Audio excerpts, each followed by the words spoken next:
ठुकराठो मां के ख़बर ॾींदा हलूं। सजाद हुसैन मंगी जे रिपोर्ट मुताबिक़ ठुकराठो जे निजी स्कूलनि पारां सिंधी सकाफ़त जे हवाले सां सकाफ़ती प्रोग्राम मल्हायो वियो। ठुकराठो जे तालीमदान उस्ताद मोहम्मद हसन मंगी समेत अलहमद पब्लिक स्कूल ऐं महाराण पब्लिक स्कूल जी इंतज़ामिया निज़ामुद्दीन काज़ी, इलावुद्दीन वाजिद अली ऐं नसीबुल्लाह मोहतम पारां हिकु गॾियल तौर सकाफ़ती प्रोग्राम मुनक़िद कयो वियो। सकाफ़ती प्रोग्राम में शरीकु शागिर्दनि, वालिदैन, उस्तादनि ऐं आयल महिमाननि पारां सकाफ़ती वेस ढके, कुलनि ते अजरकूं ओढ़े ऐं मथे ते टोपी पहिरे शिरकत कई। प्रोग्राम में ॿिन्ही निजी स्कूलनि जे शागिर्दनि ऐं शागिर्दाननि में तक़रीरी मुक़ाबला कराया विया। स्कूली ॿारनि पारां क़ौमी गीतनि ते रक़्स करे टेबलोस पेश कया विया। आख़िर में पहिरीं, ॿीं ऐं टीं पोज़ीशन खणंदड़ शागिर्दनि जी हौसला अफ़ज़ाई लाइ इनाम पिणु ॾिना विया।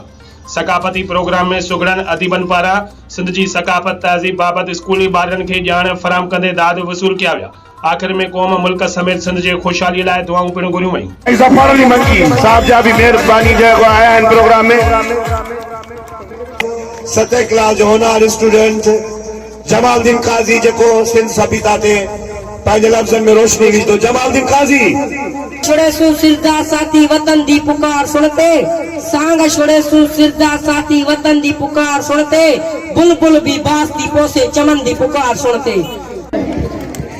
जनाब सदर जेद मुझे तकरीर जो अनवान है culture mister president Mohan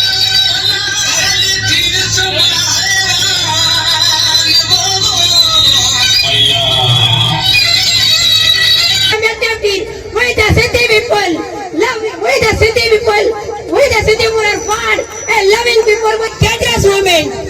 Mr. President, ready for it? Dangerous women. Finally, sir. ऐं उन सां गॾोगॾु असां तावन कंदड़ हर दफ़े जेको असांजी दीन मोहम्मद मंगरियो साहब इन जे भरपूर तारीफ़। मेरान पब्लिक स्कूल ठेकराडो जे हामिद अली मवार के गुज़ारिश कयूं था।